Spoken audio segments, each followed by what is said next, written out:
ഹരി ഓം. ദശകം 25, ശ്ലോകം 2.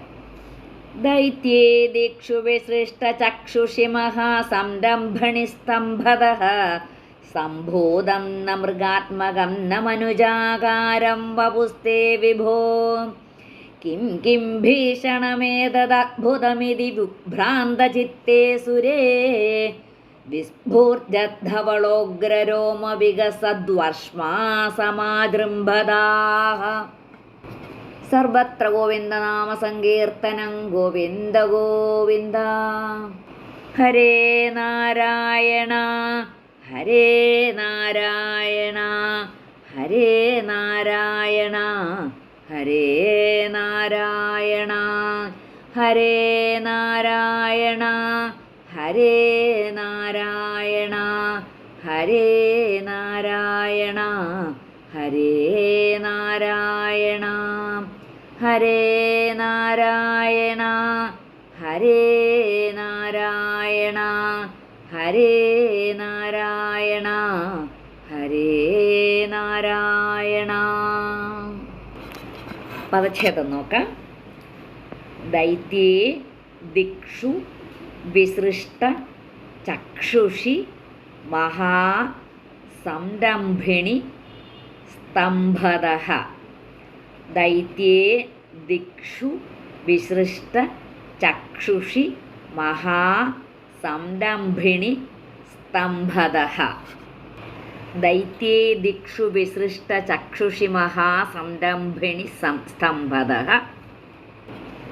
സംഭൂതം ന മൃഗ ആത്മകം ന മനുജ ആകാരം വപുഃ തേ വിഭോ.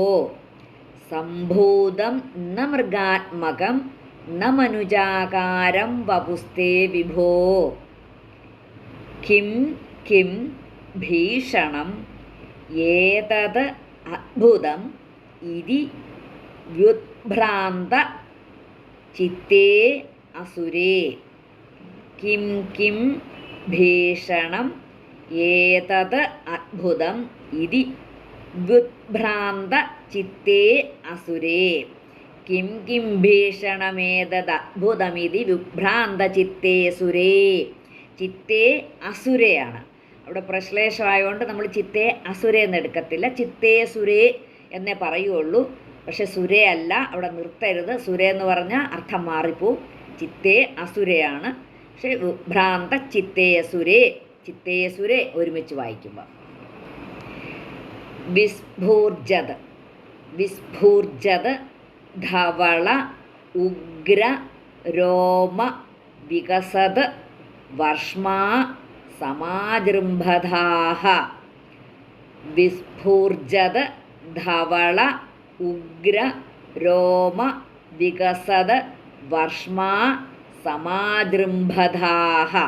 സമാജൃംഭതാഃ. വിസ്ഫൂർജദ്ധവളോഗ്രരോമ വികസദ്വർഷ്മാ സമാജൃംഭതാഃ.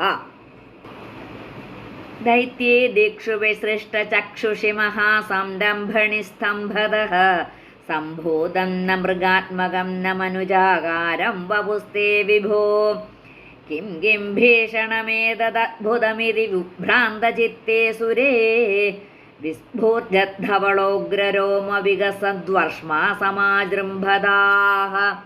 സർവത്ര ഗോവിന്ദനാമസങ്കീർത്തനം. ഗോവിന്ദ ഗോവിന്ദ. ഇവിടെ ഹരേ നാരായണ ഹരേ നാരായണ എന്നുള്ളത് 4 തവണ പറയണം. 4 തവണയല്ല, 3 സെറ്റ് പറയണം. 2ാം ശ്ലോകത്തിൻ്റെ അന്വയവും അർത്ഥവും നോക്കാം. അപ്പോൾ 1ാം ശ്ലോകത്തിൽ നമ്മൾ പറഞ്ഞു, അതിഭയങ്കരമായിട്ടുള്ള മുമ്പൊരിക്കലും കേട്ടിട്ടില്ലാത്ത ഒച്ച കേട്ടിട്ട് ആ ഹിരണ്യകശിപു ഭയന്ന് വിറച്ചുപോയി. ബ്രഹ്മാവ് പോലും ആ ശബ്ദം കേട്ടിട്ട് തൻ്റെ ഇരിപ്പിടത്തിൽ നിന്നും ഒന്ന് ഇളകിപ്പോയി എന്ന് പറഞ്ഞു. മഹാസംരംഭണി ദൈത്യേ ദിക്ഷു വിസൃഷ്ട ചക്ഷുഷി സതി.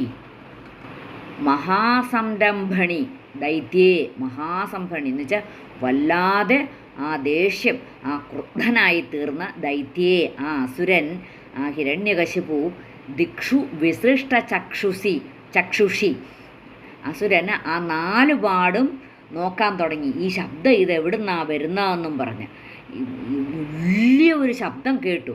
അത് എവിടുന്ന് വരുന്നു എന്ന് ചുറ്റോട് ചുറ്റും ഇങ്ങനെ ഭയപ്പെട്ട് വിറച്ച് നോക്കുകയാണ്. കണ്ണിങ്ങനെ ഉരുട്ടി ഉരുട്ടി നോക്കുകയാണ്, ഇത് എവിടുന്ന ഈ വരുന്നത് ഈ ശബ്ദം എന്നുള്ള രീതിയിൽ അങ്ങനെ നോക്കിക്കൊണ്ടിരിക്കേ കണ്ണെടുക്കുന്നില്ല, പേടിച്ചു പോയി. വിഭോ ന മൃഗാത്മകം ന മനുജാകാരം തേ വപുഹു സ്തംഭതഃ സംഭൂതം.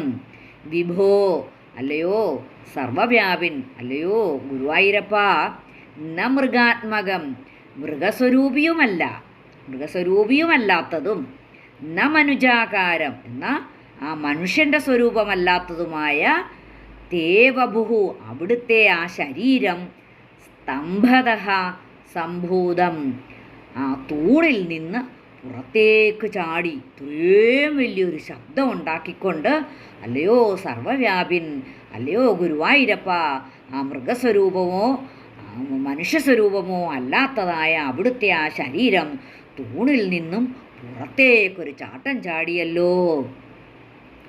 അസുരേ ഭീഷണം അദ്ഭുതം ഏതത് കിം കിം ഇതി വിഭ്രാന്തചിത്തേ സതി. അസുരേ ഭീഷണം, അപ്പോൾ അസുരൻ ഭയങ്കരവും ആശ്ചര്യകരവുമായ ഇതെന്താണ് എന്നിങ്ങനെ ഉള്ളാലെ തന്നെ ഭയപ്പെട്ടവനായി തീരവേ, അസുരേ ഭീഷണം അദ്ഭുതം ഏതത് കിം കിം ഇതി, അതാണ് ഇതെന്താണ്, അതാണ് കിം കിം ഇതി വിഭ്രാന്തചിത്തേ, ഉള്ളാലെ നന്നായിട്ട് ഭയപ്പെട്ട് അമ്പരന്നവനായി തീർന്നിരിക്കവേ, വിസ്ഫൂർജധവളോഗ്രരോമ വികസദ്വർഷ്മാ സമാജൃംഭതാഹ.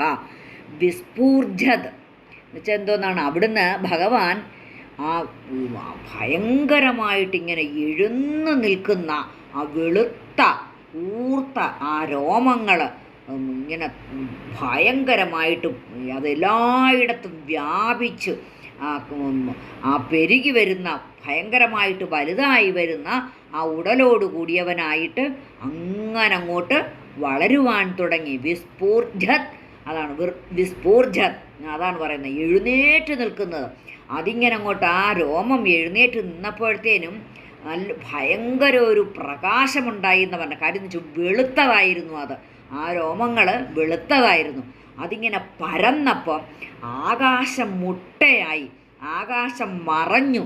അത്ര ആ ഇറങ്ങി വന്ന ആ ഒരു ഫോഴ്സ്, ആ സ്പീഡ് അത്രയും ഉണ്ടായിരുന്നു. അതുകൊണ്ടാണ് ആ ഇറങ്ങി വരുന്ന ഫോഴ്സിൽ ആ രോമങ്ങളെല്ലാം എഴുന്നേറ്റ് നിന്നു. അങ്ങനെ ആ എഴുന്നേറ്റ് നിന്ന് രോമങ്ങളെ കൊണ്ട് ആകാശം മുഴുവൻ മറച്ചു എന്നാണ് ഭാഗവതം പറയുന്നത്. അങ്ങനെ എഴുന്നേറ്റ് നിന്നു, ആകാശം മറക്കത്തക്കവണ്ണം. അപ്പോൾ നമ്മളൊന്ന് ആ ഭാവനയിൽ കാണണം ആ ഇറങ്ങി വരുന്ന രൂപം. മനുഷ്യനല്ല, മൃഗവുമല്ല, അങ്ങനെ ഒരു രൂപം ഇറങ്ങി വന്നു, വലിയൊരു പ്രകാശവും വലിയൊരു ശബ്ദവുമായിട്ട്. അതിങ്ങനെ രോമം കൊണ്ട് ആകാശം മുഴുവൻ മറച്ചു എന്ന് പറയുമ്പോൾ ആ ശരീരം എത്രത്തോളം ഉണ്ടായിരുന്നു എന്നുള്ളത് നമ്മൾ ഭാവനയിൽ കാണണം. അങ്ങനെ എന്നിട്ട് ഇറങ്ങി വന്നു കഴിഞ്ഞിട്ടോ, ആ തൂണിൽ നിന്ന് ഇറങ്ങി വന്നിട്ടോ ശരീരം അങ്ങ് വളരുകയാണ്. പെരുകുന്ന ഉടലോട് കൂടിയവനായിട്ട് അങ്ങോട്ട് വളരുവാൻ തുടങ്ങിയല്ലോ. ഭഗവാൻ അങ്ങനെ പ്രത്യേകിച്ച് രൂപമുണ്ടോ? ഇല്ല, ഭഗവാന് രൂപമില്ലാത്തവനാണ്. ഇങ്ങനെ ഓരോ അവസരങ്ങളിൽ അതിനനുസരിച്ച് രൂപം എടുക്കുന്നതാണ്. ഇതൊക്കെ ഭഗവാന്റെ മായയാണ്. ആ മായയിലാണ് ഈ ശരീരമൊക്കെ കാണിക്കുന്നത്. ആ നരസിംഹത്തിൻ്റെ രൂപമാണ്. മനുഷ്യനാണോ മനുഷ്യനല്ല, മൃഗമാണോ മൃഗമല്ല. ആ തലവരസിംഹം, താഴങ്ങോട്ട് എഴുന്നേറ്റ് നിൽക്കുന്ന ശരീരം മാതിരിയുള്ള രൂപം, അങ്ങനെ ഒന്നുമല്ലാത്ത രൂപം കണ്ട് ഹിരണ്യകശിപു ആകപ്പാടെ അമ്പരന്ന് ഭയപ്പെട്ട് വിറച്ച് നിൽക്കുകയാണ്. അപ്പോൾ പട്ടതിരിപ്പാട് പറയുന്നു, അല്ലയോ ഭഗവാനെ, ആ സിംഹനാദം കേട്ടിട്ട് അത്യധികം കോപത്തോട് കൂടിയിട്ട് ഹിരണ്യകശിപു ആ ശബ്ദത്തിൻ്റെ ആ ഉദ്ഭവസ്ഥാനം കണ്ടുപിടിക്കാൻ വേണ്ടിയിട്ട്, ഇത് എവിടുന്ന് വരുന്നു ഈ ശബ്ദം? അങ്ങേര് തൂണിൽ തട്ടിയതേ ഉള്ളൂ.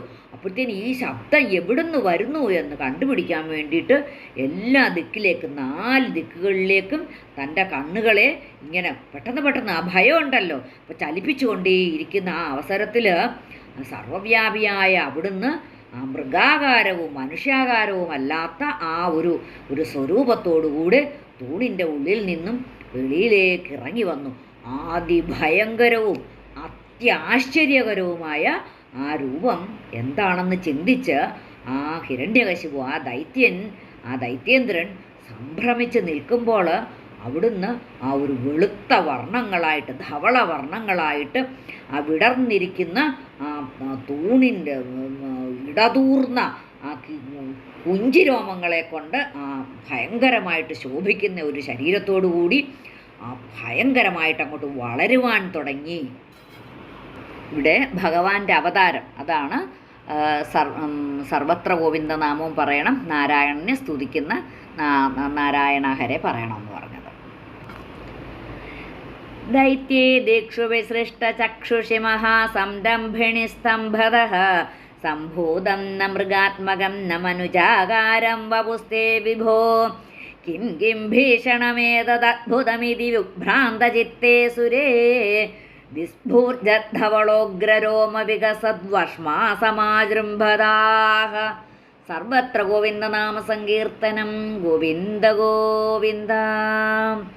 ഹരേ നാരായണ ഹരേ നാരായണ ഹരേ നാരായണ ഹരേ നാരായണ ഹരേ നാരായണ ഹരേ നാരായണ ഹരേ നാരായണ ഹരേ നാരായണ ഹരേ നാരായണ ഹരേ നാരായണ ഹരേ നാരായണ ഹരേ നാരായണ.